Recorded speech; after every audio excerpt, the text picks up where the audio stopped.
बहुत बहुत स्वागत है आप सभी का। नमस्कार। 8 की फाइट का वक्त है। मैं रविंद्र सिंह आपके साथ और आज 8 की फाइट का मुद्दा है आपनों बजट में कितनी उम्मीदें। भजनलाल सरकार के तीसरे बजट की तारीख आ चुकी है। 19 फरवरी को राजस्थान का बजट पेश होगा। डिप्टी सीएम और वित्त मंत्री दिया कुमारी 19 फरवरी को विधानसभा में तीसरा बजट पेश करें, जिसमें महिलाओं और कर्मचारियों के लिए 6 बड़े ऐलान हो सकते हैं। इनमें विकसित राजस्थान की झलक दिख सकती है। तो बजट कैसा होगा, चर्चा इसी पर करेंगे। पहले एक रिपोर्ट आपको दिखाते हैं।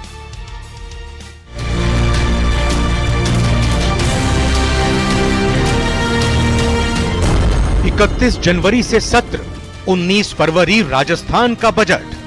19 तारीख को बजट प्रस्तुत होगा। भजनलाल सरकार कर सकती है कई बड़े ऐलान।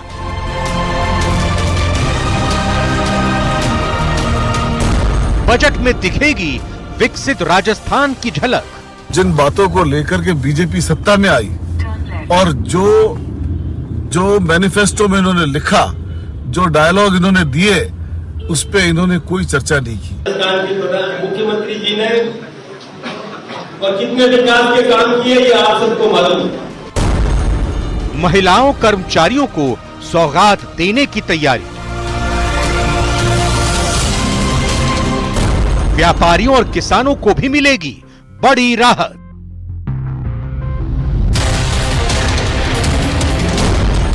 आपनों बजट कितनी उम्मीदें।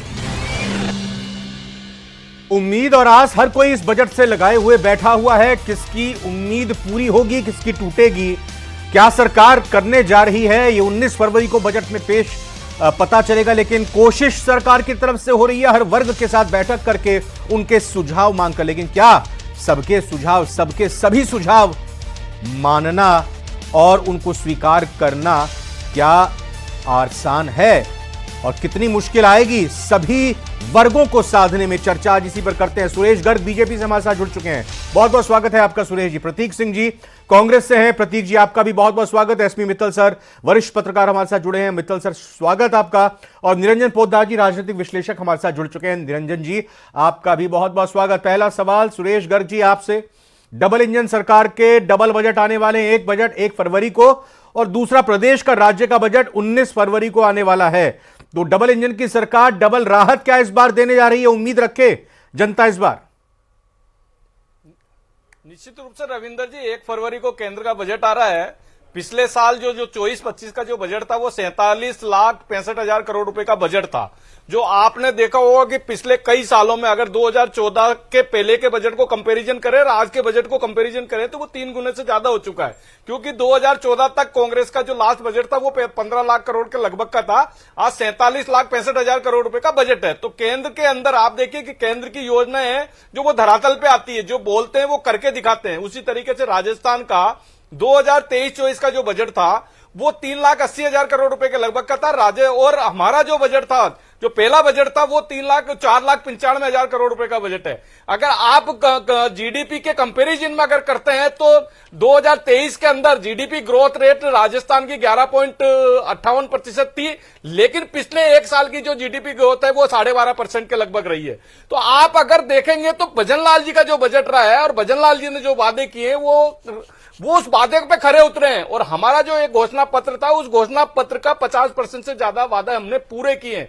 रफीक खान तो कह रहे हैं कि बजट के जो वादे आपने किए घोषणा पत्र में उन पर तो विचार ही नहीं हो रहा।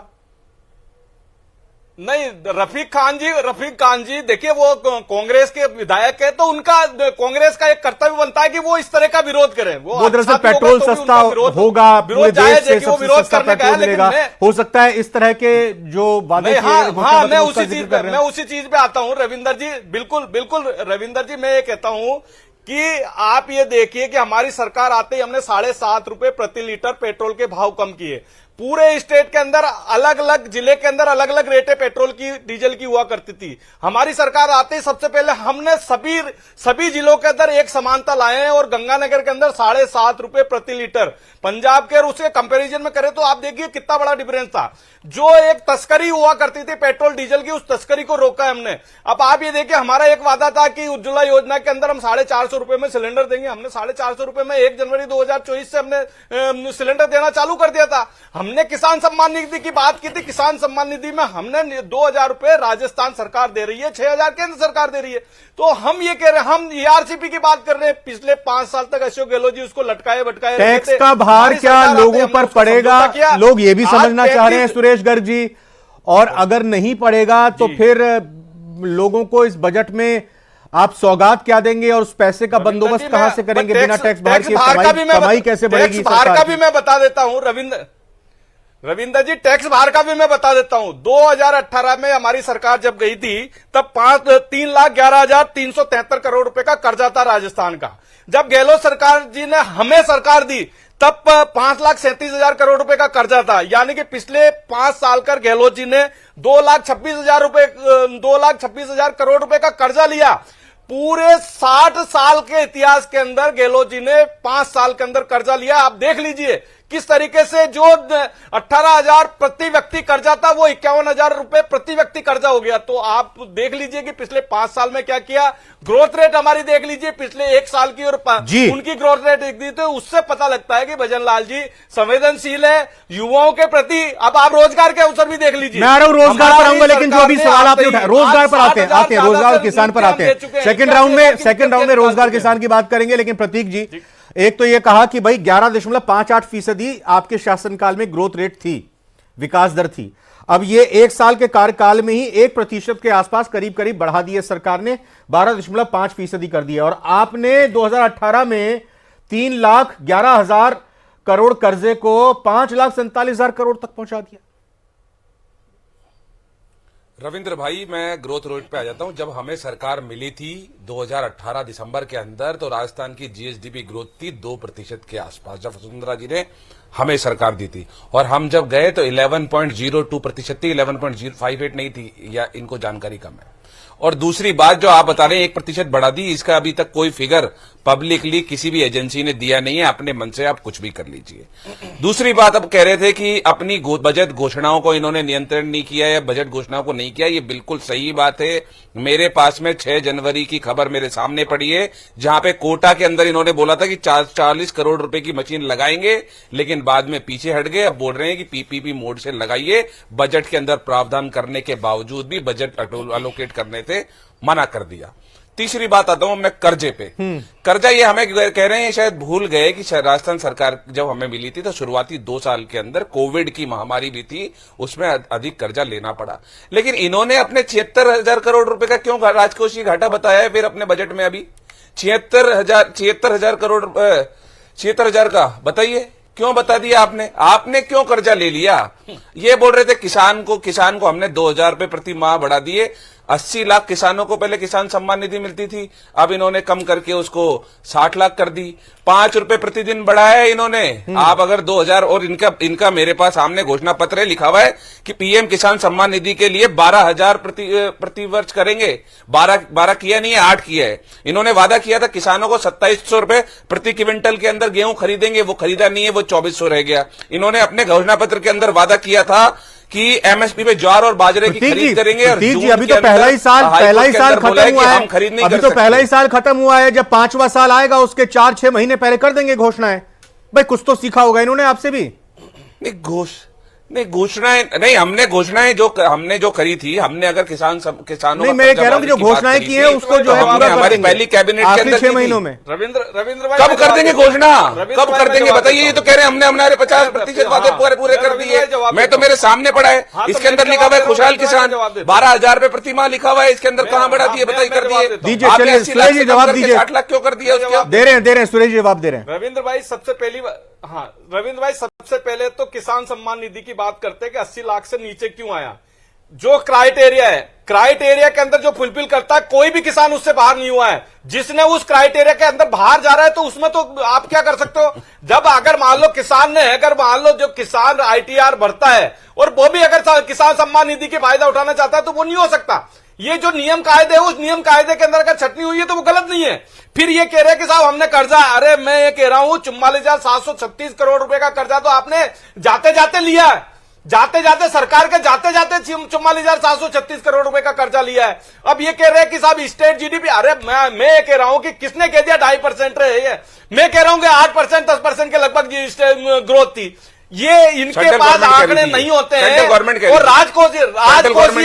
राजकोषीय घाटे की बात करते हैं। मैं कह रहा हूं कि जो 4% से नीचे रहना चाहिए, 4% से नीचे 3.93 राजकोषीय घाटा है, 4% से नीचे रहना चाहिए ना, वो राजकोषीय घाटा है। तो ये जो यहाँ पे कांग्रेस के प्रवक्ता जैसे राहुल गांधी वहां पे दिल्ली में जाके झूठ बोलता है ना, हर जगह जाके झूठ बोलता है, उसी तरीके से कांग्रेस के प्रवक्ता भाषा की मर्यादा नहीं रखेंगे तो फिर हम भी नहीं रखेंगे। नेता प्रतिपक्ष है राहुल गांधी, नेता प्रतिपक्ष है राहुल गांधी, इसलिए थोड़ा बातों को रखें, सम्मानजनक तरीके से सुरेश जी बात रखें। वो नेता प्रतिपक्ष है, हम सब उम्मीद ये करते हैं इसमें कांग्रेस बीजेपी और कोई और अन्य दल नहीं इसमें शामिल होता है। जी ये बताया इन्होंने प्रतीक जी कि 80 लाख किसानों को कम इसलिए किया गया क्योंकि जो ITR फाइल करते हैं यानी कि जो टैक्स देते हैं किसान, अब उनको क्यों दे दी जाए सम्मान निधि, इसलिए कम किया। रविंद्र भाई बिल्कुल सही बात बोली आपने। मैं अब आपसे एक सवाल करता हूं, हमारे देश के अंदर EWS जब लगता है, जब आपकी इनकम 8 लाख रुपए और 7.5 लाख रुपए पे आप टैक्स ले लेते हैं, तो EWS है वो कि वो टैक्स पेयर है, ये बताइए। केंद्र सरकार खुद ही कंफ्यूज है। EWS भी मान रही है 8 लाख वाले को और 7.5 लाख वाले से बोलिए आप टैक्स ले लेते हैं। तो अगर किसान 7.5 लाख रुपए पे अगर 8 लाख रुपए पे अगर टैक्स भर रहा है तो वो क्या अमीर हो गया? क्योंकि केंद्र सरकार के हिसाब से तो वो EWS है और इनका NSSO, केंद्र सरकार का NSSO कहता है कि किसान का जो शुद्ध मुनाफा है वो 27 रुपए प्रतिदिन रह गया है। ये पता नहीं कौन से आंकड़ों की बातें कर रहे हैं। ये केंद्र सरकार की NSSO है, वो कहती है ये। मैं एक बार एसपी मित्तल सर के पास चलते हुए ये जानना चाह रहा हूं, मित्तल सर, अमूमन ये कहा जाता है कि जब चुनाव आते हैं तो पॉपुलिस्ट बजट पेश किया जाता है। अभी दिल्ली का चुनाव है और दिल्ली के चुनाव को लेकर चुनाव आयोग ने पहले ही कहा है 5 तारीख को वोट डाले जाएंगे, 1 तारीख को आम बजट आना है। तो ये कहा गया पहले ही चुनाव आयोग की तरफ से कि कुछ भी दिल्ली केंद्रित घोषणाएं नहीं होनी चाहिए। फिर उसके बाद बिहार में चुनाव है। आप इस बार का बजट केंद्र का और इस बार का बजट 19 फरवरी को आने वाला राज्य का किस तरह से देखते हैं? इसमें सब्सिडी और कमाई का बैलेंस किस तरह से मैनेज करना चाहिए और कितनी कामयाबी मिल सकती है, कितना टैक्स का भार पड़ सकता है लोगों को? देखिए रविंद्र, अभी क्या नाम से कांग्रेस के और बीजेपी के प्रवक्ता ने GDP और सारा आपको बताया। मैं उन आंकड़ों में अब नहीं जाना चाहता, लेकिन मेरा ये कहना है कि बजट सत्र किसी भी राज्य के लिए विधानसभा का बजट सत्र बहुत महत्वपूर्ण होता है। पूरे प्रदेश की जनता की आस जो है उस पर लगी रहती है और सब वर्ग ये चाहता है कि क्या नाम से उसे अधिक फायदा हो। इसीलिए मुख्यमंत्री जी ने देखा हो पिछले कुछ दिनों से समाज के विभिन्न वर्गों के लोगों से बात की और सुझाव आमंत्रित किए। मुझे लगता है जो सुझाव उनके पास आए उन सबको बजट सत्र में शामिल किया जाएगा, बजट में शामिल किया जाएगा। अब मुद्दा यह है कि अपना अपना चश्मा है, भाजपा का चश्मा अपना है, कांग्रेस का चश्मा अपना है। कांग्रेस जो बात कर रही है वो भाजपा को पसंद नहीं, भाजपा को जो बात कर रही है वो कांग्रेस को पसंद नहीं। लेकिन सबसे महत्वपूर्ण बात है कि जो बजट सत्र है वो चलना चाहिए। इस मामले में जो प्रतिपक्ष के जो नेता है जूली टीकाराम जूली, उन्होंने कहा कि बजट सत्र जो कोई भी विधानसभा का सत्र है वो जनता के पैसे से चलता है और उन्होंने ये उम्मीद जताई कि विपक्ष जो है पूरा सहयोग करेगा। सबसे महत्वपूर्ण बात यह है कि बजट सत्र आसानी से चलना चाहिए और जिस तरीके से अभी आपके चैनल पर डिबेट हो रही है, ऐसी डिबेट कांग्रेस और भारतीय जनता पार्टी की ओर से विधानसभा सत्र में भी होनी चाहिए। अब मैं बताना चाहती हूँ जो मुद्दे होंगे वो क्या क्या महत्वपूर्ण मुद्दे होंगे। देखिए, जो महंगाई का मुद्दा है वो अपनी जगह, केंद्र सरकार का बजट आएगा अपनी जगह, लेकिन कुछ बात जरूर है जो क्या नाम से सरकार की ओर से गिनाई जाएगी कि अभी पिछले दिनों ये बताया गया कि 87,000 सरकारी भर्तियों की परीक्षा का कैलेंडर सरकार की ओर से जारी कर दिया गया। इसी प्रकार क्या नाम से ERCP की है उसको राम सेतु लिंक परियोजना करके उसकी सरकार अपनी उपलब्धि बताएगी। और जो दूसरे और जो मामले हैं, चाहे वो 35 लाख करोड़ का राइजिंग राजस्थान हो, उसका मामला सरकार बताएगी। लेकिन और इसके साथ ही जो 50% जो कहा जा रहा है कि हमारी उपलब्धि हमने वायदे पूरे कर लिए, ये सरकार अपनी ओर से गिनाई, इसमें कोई दो राय नहीं। लेकिन जहां तक कांग्रेस का सवाल है रविंद्र, आपने पिछले दिनों देखा होगा कि कांग्रेस ने घोषणा की है कि हमने एक छाया मंत्रिमंडल बनाया, यानी जो उन विभाग, जो कांग्रेस के जो तेज तर्रार विधायक है, उनको क्या नाम से उस विभाग की जिम्मेदारी दी गई है, वो उसकी खामियां निकाल के बताएंगे। देखिए, इसमें कोई दो राय नहीं है कि सरकार ने बहुत सारी बातें की थी जो विपक्ष जो है उनका मुद्दा बनाएगी। ये कहा गया था कि जो पेट्रोल और डीजल की जो कीमतें हैं वो जो पड़ोसी राज्य हैं उनके बराबर लाएंगे। पेट्रोल और डीजल की कीमतें जरूर कम की गई है, इसमें कोई दो राय नहीं है, लेकिन अभी भी गुजरात, क्या नाम से पंजाब और दिल्ली में जो दरें हैं उसके मुकाबले में अभी राजस्थान की दरें ज्यादा, इसमें कोई दो राय नहीं। देखिए, एक ही बार सरकार ने पिछले जब विधानसभा का चुनाव हुआ, सरकार ने कहा था हम तबादला नीति लाएंगे, देखिए तबादला नीति नहीं बनी और क्या नाम से हजारों जो ट्रांसफर है वो कर दिए गए। ऐसे ही क्या नाम से कहा था कि बाजरे की खरीद विधानसभा चुनाव कांग्रेस ने करी, हम बाजरे की एमएसपी पर खरीद कर देंगे, अब सरकार क्या नाम से उससे मुकर गई है। अभी आज क्या नाम से खबर आई है कि जो बीएससी का नर्सिंग पेपर है वो लीक हो गया। स्वाभाविक है विपक्ष क्या नाम से विधानसभा में इन सारे मुद्दों को कहेगा। ये कहा गया था कि पेपर लीक भाजपा के कार्यकाल में नहीं हुआ है, और मुझे लगता है आज ही जो खबर आ रही है उसमें पेपर लीक भी हो गया। जी, और निरंजन पोद्दार साहब, जब मुख्यमंत्री के तौर पर शपथ ली भजनलाल शर्मा ने, तो ये कहा गया कि हम प्रदेश को विकसित राज्यों की कतार में लेकर जाएंगे और पूरे उत्तर भारत का ही नहीं, पूरे देश का अग्रणी राज्य में इसको शुमार करेंगे, लेकिन इसके लिए बजट भी एक बेहतर बनाना होगा। क्या अपेक्षाएं आम जन को हैं, और एक राजनीतिक विश्लेषक के तौर पर आपको क्या लगता है इस बार के बजट में क्या कुछ खास होना चाहिए, क्या कुछ तस्वीर दिखनी चाहिए? देखिए रविंद्र जी, निश्चित रूप से हम जब से देखते आ रहे हैं बजट की चर्चाएं होती हैं, पक्ष विपक्ष दोनों उसके ऊपर चर्चाएं करता है, लेकिन यहाँ पे मैं कुछ अलग चीजें आपके सामने रखना चाह रहा हूं कि वास्तव में बजट क्या चीज है। बजट चीज है सरकार का लेखा जोखा, यानी कि सरकार की आमदनी क्या होगी, सरकार का खर्चा क्या होगा, सरकार उत्पादन पे कितना विचार करेगी और उपभोग पे कितना सरकार उसको प्रमोट करेगी। ये सारी की सारी चीजों का जो लेखा जोखा है ये बजट के अंदर कहा जाता है। और जिस तरीके से अभी चर्चा चल रही थी, चाहे किसान की चर्चा चल रही थी, चाहे महिलाओं की चर्चा चल रही थी, चाहे गरीब तबके की चर्चा चल रही थी, रविंद्र जी मुझे ये कहने में कोई संकोच नहीं कि पिछले 10 वर्ष से जो सरकार चल रही है केंद्र के अंदर, मैं केंद्र की सरकार की कह रहा हूं, अभी राजस्थान की सरकार का लेखा जोखा भी आना बाकी है। कहीं ना कहीं आर्थिक मामलों के अंदर जो निर्ममता बढ़ती जा रही है, मेरे हिसाब से आज की तारीख में जो असंगठित क्षेत्र है वो कहीं ना कहीं सफर कर रहा है। क्योंकि जिस तरीके से देखिए, एक चक्कर क्या है रविंद्र जी कि आंकड़ों की बाजीगरी इतनी शानदार तरीके से की जा रही है। एक उदाहरण देता हूं आपको मैं, किसान को 6,000 रुपए केंद्र सरकार देगी, 2,000 रुपए एक साल के अंदर राज्य सरकार देगी, और किसान की समस्याओं के अंदर बहुत बड़ा सहयोग बता रहे हैं। जबकि इनको ये चीज समझनी चाहिए, वो ही किसान जब अपने कृषि उपकरण खरीदने जाता है तो सरकार उससे 18 और 28% टैक्स लेती है, यानी कि सरकार उसको कैपेबल मानती है कि जीएसटी के रूप में वो 28% देने का कैपेबल है। एक छोटी सी बात और, आप मुझे एक बात बताइए, टू व्हीलर की सवारी किसकी है, मोटरसाइकिल स्कूटी किसकी सवारी है? किसानों की, आम व्यक्ति की। गांव देहात के लोगों की है ना।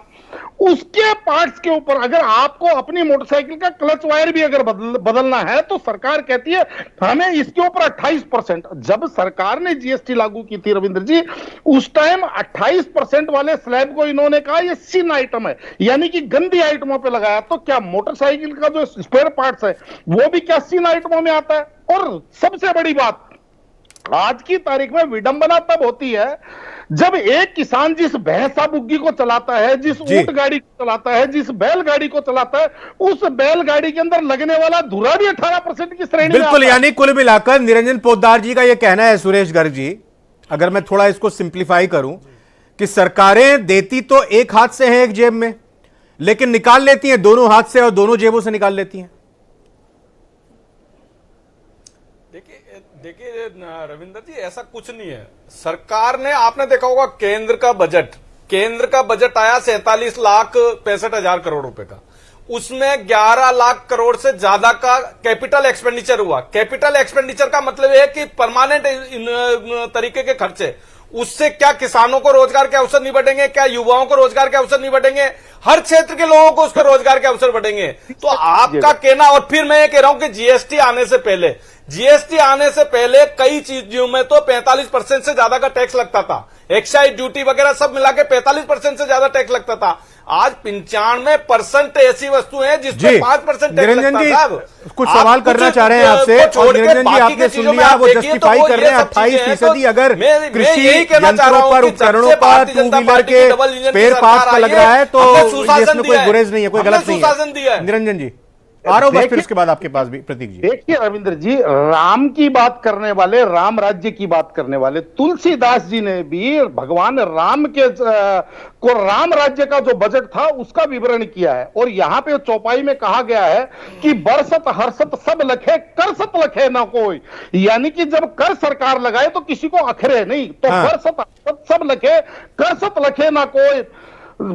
तुलसी प्रजा सुभाग से भूप भानु सो हो, यानी कि जो राजा है वो सूर्य के समान होना चाहिए।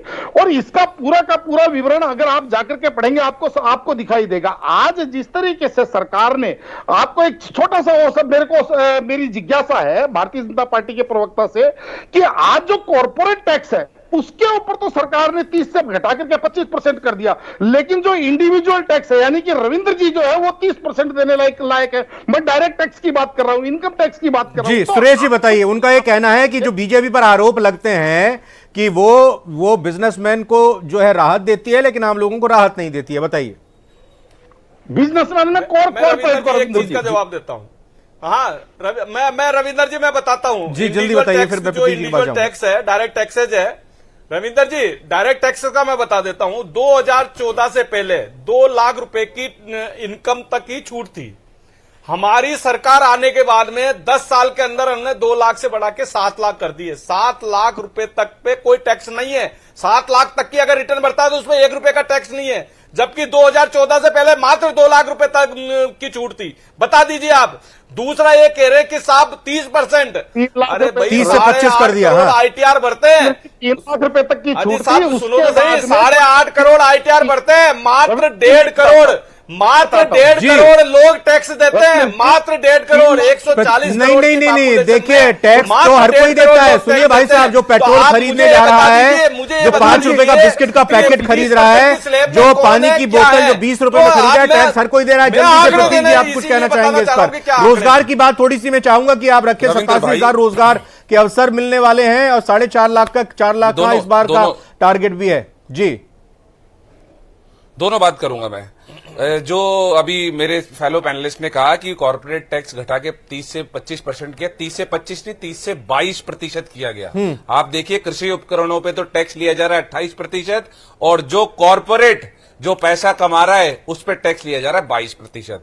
जीडीपी पे सेंट्रल गवर्नमेंट की जीएसटी की जो रिपोर्ट है वो एक कहती है कि 64% जो जीएसटी कलेक्शन आ रहा है वो नीचे तबके से आ रहा है। और आईएमएफ की जो रिपोर्ट आई है मई 2024 के अंदर वो ये कहती है कि 160 देशों के अंदर क्या चाहिए हमारी पर क्या होना चाहिए? 138 नंबर पर है।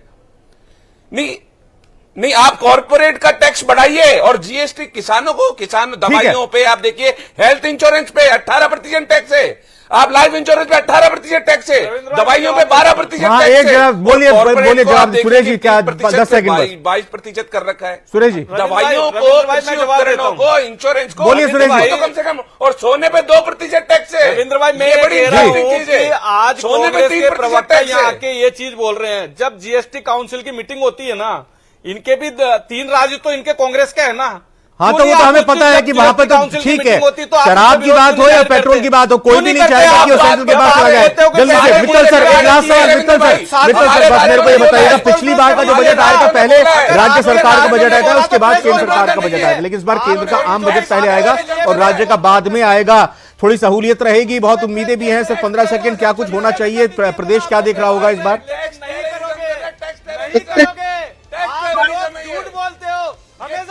मित्तल सर आप बोलिए। इस बार क्या नाम से, चूंकि डबल इंजन की सरकार की बात की जा रही है, तो राज्य सरकार जो पूरी उम्मीद इस बात की कर रही है कि जो केंद्र सरकार का जो बजट आए उसमें राजस्थान को ज्यादा से ज्यादा फायदा हो, और ये उसका जो जितना भी नीति है वो केंद्र सरकार के बजट पर निर्भर है। आप कुछ कहना चाह रहे थे निरंजन जी? बस 5 सेकंड है, बस मेरे को समाप्त करना होगा। रविंद्र जी, पहले बता रहा हूं, 2014 से पहले 3 लाख रुपए टैक्स फ्री इनकम थी, उसके बाद में टैक्स डिडक्शन थे। इस तरीके से जनता 5 लाख रुपए तक का लाभ लेती थी। जबकि दूसरी बात यहां पे ये है कि उस टाइम 3 करोड़ के करीब इनकम टैक्स एसएससी थे, आज 9 करोड़ के करीब इनकम टैक्स एसएससी हैं। जी, यानी कि वो 1.5 करोड़ का जो आंकड़ा दे रहे हैं वो आप कह रहे हैं कि वो सही नहीं है। और हमने पहले भी इस बात को खारिज किया, खंडन किया कि 150 करोड़ अगर देश की आबादी 140 करोड़ प्लस अगर आबादी है तो हर एक व्यक्ति बाजार में जाकर कोई भी सामान खरीदता है तो उसका टैक्स वो जरूर चुकाता है, चाहे उसकी तनख्वाह कितनी भी हो। बहुत बहुत धन्यवाद चारों मेहमानों को। उम्मीद यही करनी चाहिए कि बजट से आस जो है वो पूरी हो, उम्मीद जो है वो पूरी हो। फिलहाल आज 8 के 5 में